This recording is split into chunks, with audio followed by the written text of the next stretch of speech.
nom du Père et du Fils et du Saint-Esprit. Amen. Viens en nous, Esprit Créateur, toi qu'on nomme le conseiller, toi le don du Dieu très haut, source de fait, charité, invisible consécration. Ô Seigneur, envoie ton esprit, tout sera créé et tu renouvelleras la face de la terre. Nous sommes aujourd'hui dimanche 14 août. La parole de Dieu qui nous propose en ce 20e dimanche du temps ordinaire est extrait de Luc chapitre 12, versets 49 à 53. Et nous lisons. En ce temps-là, Jésus disait à ses disciples, « Je suis venu apporter un feu sur la terre, et comme je voudrais qu'il soit déjà allumé, je dois recevoir un baptême.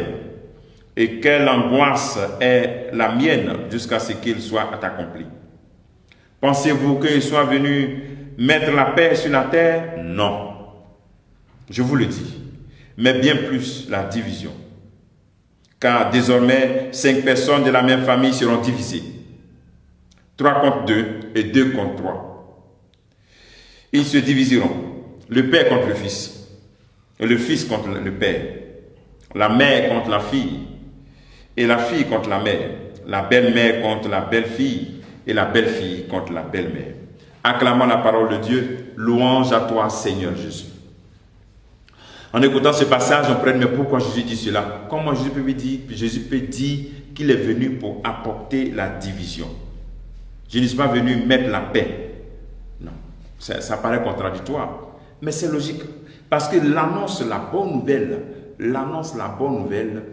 entraîne des contradictions. D'ailleurs, Jésus était en contradiction permanente avec et les chefs religieux et les autorités politiques. Donc voilà, l'annonce, la vérité de la bonne nouvelle suscite une certaine contradiction. D'abord au niveau personnel, lorsque nous faisons l'option pour le Christ, il y a une petite contradiction aussi en nous, une division. Notre être est divisé entre le désir de faire le bien, de faire le mal, entre le désir d'être fidèle, ne pas être fidèle. Donc il y a cette division-là, cette contradiction. Et donc nous devons garder cette tension-là, de rechercher constamment à laisser le bien prendre le dessus. Et aussi dans notre environnement, il y aura toujours des contradictions, des divisions, des discussions. Aujourd'hui, beaucoup de jeunes perdent la foi ou bien doutent même de l'authenticité de l'Église catholique parce que les gens critiquent, parce qu'il y a des divisions, parce que c'est juste d'ici là. Non, c'est normal. On vient annoncer la parole de Dieu, donc c'est normal qu'il y ait ces contradictions, ces discussions. La vérité, la parole de Dieu crée des discussions, mais ça ne veut pas dire qu'il n'y a pas d'authenticité. Non, pas du tout. Et c'est la même chose à la maison, certains se découragent. Non, ma maman ne veut pas que j'aille à l'église, ou bien celui-là, mon fils. Donc il y a cette contradiction, mais on doit persévérer et rechercher toujours l'affirmation de cette vérité. C'est-à-dire, la présence de ces contradictions ne doit pas nous amener à atténuer la teneur et la totalité du contenu de l'évangile. Nous devons garder ça dans sa totalité. Donc ne pas avoir peur de cela. Et donc si le Christ nous annonce cela, c'est pour nous rappeler que maintenant que nous vivons ces situations, nous ne devons pas nous décourager. Nous ne devons pas dire que non, c'est fini. Nous devons rester dans la persévérance. Je veux que là où je suis, là aussi mon serviteur, je veux qu'il y ait cette communion à la vérité. Donc toi, en tant que serviteur, en tant que servant, il faut que si tu suis aussi le maître qui a vécu cette contradiction. Il est venu apporter ce feu. Le feu, c'est le feu de la passion pour Dieu. C'est-à-dire la passion pour Dieu doit nous amener à toujours garder ce regard fixé sur lui. Mais faisons attention.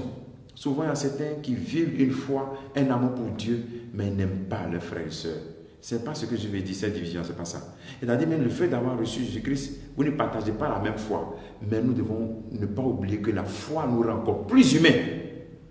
L'adhésion à Jésus-Christ t'amène aussi, même dans les contradictions, à prendre soin de l'autre, à payer les ordonnances, à être charitable. C'est très important. C'est de ça que le Christ veut nous parler. Donc, demandons au Seigneur au cours de cette journée qui nous donne vraiment de comprendre que la contradiction est vraiment un signe de l'affirmation de la vérité de l'Évangile. Et que nous n'avons pas peur de ces contradictions dans notre milieu de travail, dans nos familles. Voilà. Il faut que nous restions toujours authentiques, même s'il y a de la contradiction. Pose-toi cette question. Quel feu toi tu es venu apporter dans ce monde-là? Le Christ est venu apporter le feu de la passion pour Dieu et la passion pour les hommes. Toi, quel feu tu es venu apporter? Que le Seigneur te bénisse, que nous bénisse tous en ce jour, au nom du Père et du Fils et du Saint-Esprit. Amen.